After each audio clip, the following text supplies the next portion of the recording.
பிரியமானவர்களே, இயேசுவின் நாமத்தினாலே உங்களை ஒரு நாள் அந்த வேத வசனத்தோடு காண்பதில் மிகுந்த மகிழ்ச்சி அடைகிறேன்.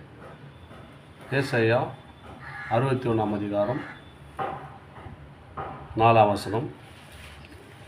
அவர் நெடுங்காலம் பாழாய் கிடந்தவைகளையும் கட்டி பூர்வத்தில் நிர்மூலமானவைகளை எடுப்பித்து தலைமுறை தலைமுறையாய் இடிந்து கிடந்த பாழான பட்டணங்களை புதிதாய் கட்டுவார்கள்.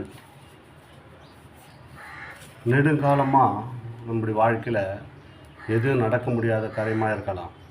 ஆண்டவர் உங்களை பார்த்தாங்க நாள் சொல்கிறார். வேலை ஸ்தலமாக இருக்கலாம், நம்ம சொந்த இடத்துல வீடு கட்ட முடியாதபடி சூழ்நிலை இருக்கலாம், பாழாக ரொம்ப நாள் அப்படியே கிடந்திருக்கலாம். அந்த காரியத்தை ஆண்டவர் எடுப்பித்து அவர் புதிதாய் கட்ட உங்களுக்கு கிருபையை தரப்போகிறாருங்க. அதனால தான் இந்த வார்த்தை பேசுகிறார். அவர் நெடுங்காலமாய் பாழாய் கிடந்தவைகளை கட்டி. எத்தனையோ நாட்கள் பாழாய் கிடந்திருக்கோம். நம்ம நிலமாக இருக்கலாம், நம் வீடு கட்ட முடியாத சூழ்நிலை இருக்கலாம்.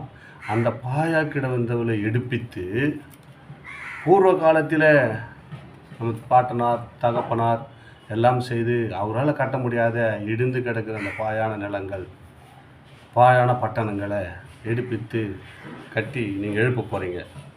அதனால தான் ஆண்டவர் உங்களை பார்த்தார். தலைமுறை தலைமுறை இடிந்து கிடந்த பாழான பட்டணங்களை, இடிந்து போய் கிடந்து பாயாக கிடக்குது, எப்போ நடப்பிக்க போகுது, எப்போ என் பிள்ளை வாய்க்கில் கட்டுவானா, என் பேர பிள்ளை கட்டுவானான்னு சொல்லி எதிர்பார்த்து கொடுக்குற அன்பு சகோதரனே, அன்பு சகோதரியே, ஆண்டவர் இந்த நாளில் உங்களுக்கு தாங்க பேசுகிறார்.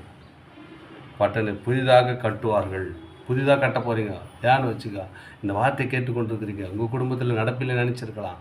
ஆண்டவர் நாளில் புதுப்பித்து கட்டும்படியாய் வாழாக கிடந்த இடத்த நீ புதுப்பித்து ஆசீர்வாதமாக அவங்களை நடத்த போகிறாருங்க.